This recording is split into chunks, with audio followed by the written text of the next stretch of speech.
চলো কয়েক সেকেন্ডের মধ্যে আমরা এই স্কোয়ারগুলো নির্ণয় করে ফেলি।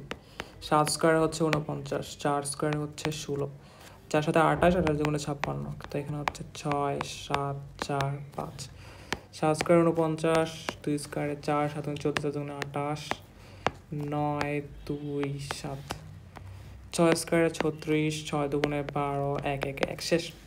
চমৎকার না? চলো আমরা দেখি কীভাবে বড়গুলো আমি করলাম। আসসালামু আলাইকুম, আমি মোহাম্মদ তুষার। আজকে আমরা করবো হচ্ছে 2 এবং 3 ডিজিটের বর্গ নির্ণয়, ক্যালকুলেটর ছাড়া এবং খুবই অল্প সময়। প্রথমে আমরা 74-এর বর্গ নির্ণয় করি। 7 স্কোয়ারে হচ্ছে 49, 4 স্কোয়ারে হচ্ছে 16। এরপর আমরা করবো হচ্ছে 4 আর 7 গুণ দিয়ে এর সাথে 2 গুণ দিব, তার মানে 7 গুণ 4 গুণ 2, এটা কত হয়? 56, 56, 6, 7, 4, 5। এটা করো সেম উপায়। 2-এর স্কোয়ার লাগবে এখানে, 7-এর স্কোয়ার লাগবে এখানে, তারপরে কাজ হচ্ছে 2 গুণ 7 গুণ 2, ঠিক আছে? তার মানে কত হবে?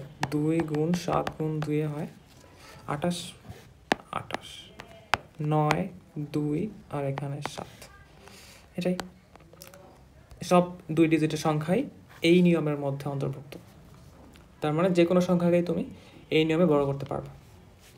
তারপরে এখানে 3 ডিজিটের সংখ্যা আছে 106।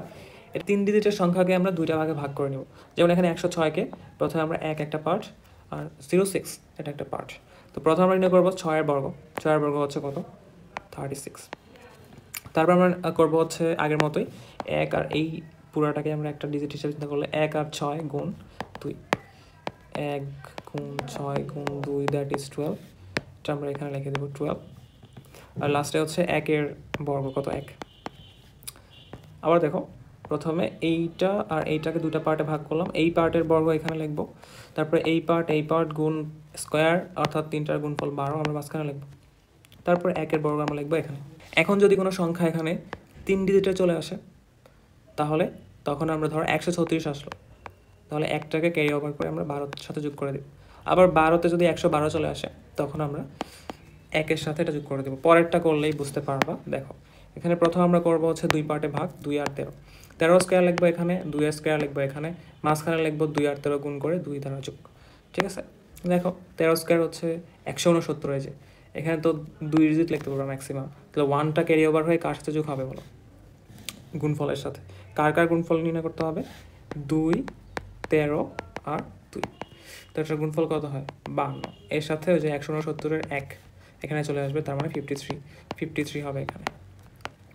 আর এখানে লাস্টে হচ্ছে এটাই 2-এর বর্গ কত? 4,